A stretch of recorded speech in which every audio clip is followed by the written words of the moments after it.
I've been listening to this podcast about catfishing. And catfishing is basically when you are trying to be lying about who you are online, when you're dating someone and you lead someone on, you dangle something in front of them. Very, very destructive, very conniving, very deceiving. I consulted with several clients who were catfished in their dating life. One in particular was so upset about it because she actually fell in love with the guy. And it looked like when you read some of the texts he wrote her, he was even writing her letters, that he was in love too. However, whatever it was, he, she, whatever, we know that anybody can say anything. And unless they can, you can see them and touch them and it matches who they say they are online, that you could be duped. You could be fooled too by a catfisher. Catfisher basically fit a personality profile. Psychologists look for these things. And when I'm talking to clients, it's very important that I go through this profile that I'm going to share with you about who they're seeing, because sometimes when, they've not been dating a long time, maybe even 6 months, but the person that's on the other end is a catfisher. They're just grooming them. So let's talk about this. They have a poor self-esteem.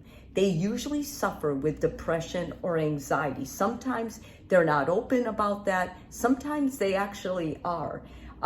They're hiding their identity. They're targeting revenge. Like somebody usually hurt a catfisher in the past, and this is their sneaky way of getting back. They're very passive, and that's why they hide behind a screen, behind everything. You'll never see a selfie of one. They're targeted harassment. Usually they will go to harassment if you confront them. And also, they're exploring their sexuality. Sometimes they're very awkward. They're very mixed up about what they feel about themselves, about their gender, whatever. And because they're confused, they feel like they'll find out when they catfish somebody else, when they pretend to be something they're not. The responses coming back to that person will help them figure out who they are. They're extremely lost. Do they have other mental illnesses? Sometimes, but this is basically the profile that I'm looking for when I'm consulting a client about one.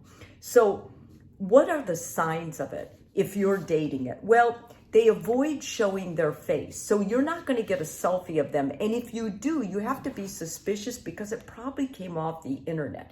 It's probably somebody else, not them, unless it's a photo of long ago that they have doctored up or edited the heck out of. But usually they're not, okay? Their online accounts don't have many friends or interactions, and that's to protect them. If you're a catfisher, you don't want a lot of people with trails. So basically, and the fact that they're loners means that their whole engagement, their whole entertainment is online with you. Catfishers don't usually target just one person. So if you are dating a catfisher, there's a high likelihood that there's more than you. The problem is you feel like you're the only one, so you're isolated. You don't know that you could go out and garner extra support from these other people if only you knew. But that because of the identities they use, it's so confusing, you wouldn't be able to find that information out anyway. Their stories seem too good to be true. I say that time and time again because gaslighters are the same, narcissists are the same.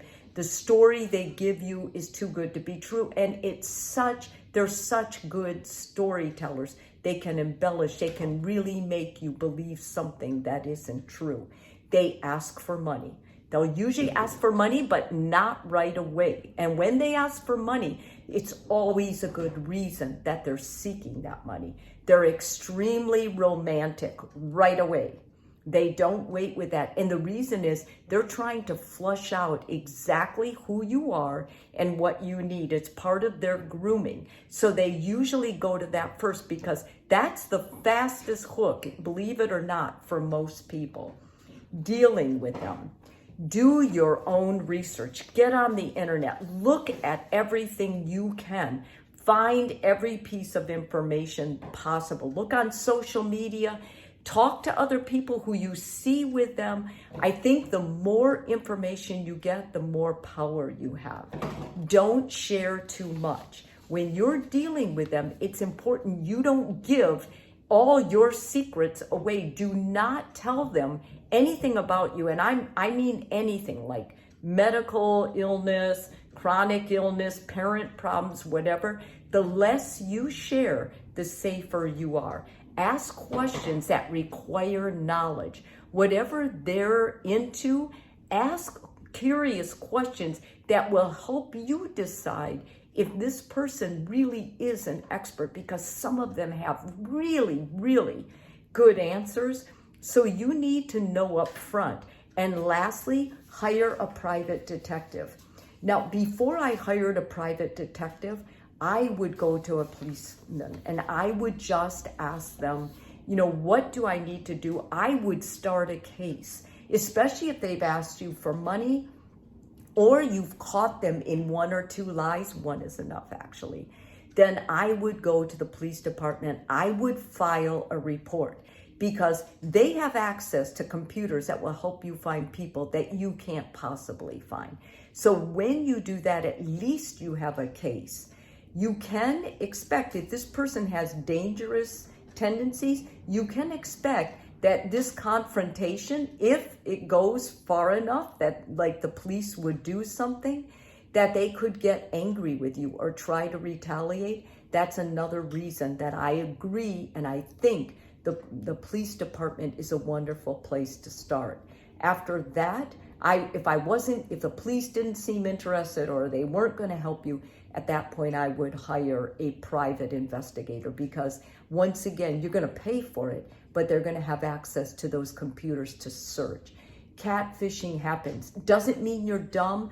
Some of the smartest people I know have been stuck in a relationship with a catfisher. So get over that part so that you can be free to stop them, to prevent them, not only from hurting you further, but from hurting others, because I promise you, there will be others.